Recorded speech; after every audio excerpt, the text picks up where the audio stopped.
Google యాడ్స్లో మన brand మీద మనమే బిడ్ చేసుకోవాలా వద్దా?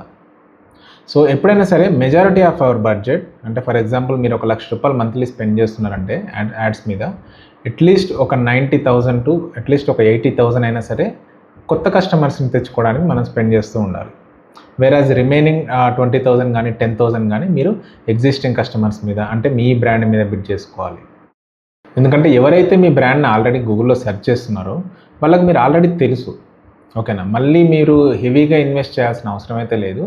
అండ్ ఎప్పుడైతే మీరు తక్కువ బడ్జెట్తో అయినా సరే మీ బ్రాండ్ మీద మీరే బిడ్ చేసుకున్నప్పుడు తక్కువ సిపిసికే మీ పొజిషన్ అనేది టాప్లో ఉంటుంది. ఒకవేళ వేరే కంపెనీలు మీ నేమ్ మీద కంపీట్ అవుతున్నాయి అనుకున్నా సరే తక్కువ సిపిసి మీరు పెట్టుకొని మీ బ్రాండ్ మీద మీరు బిడ్ చేసుకున్నా సరే మీ పొజిషన్ అనేది హైలో ఉంటుంది.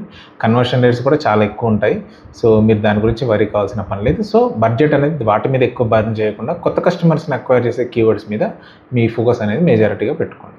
ఇలాంటి మంచి మంచి డిజిటల్ మార్కెటింగ్ కంటెంట్ కోసం అయితే మన ఛానల్ అయితే సబ్స్క్రైబ్ చేయండి. Thank you.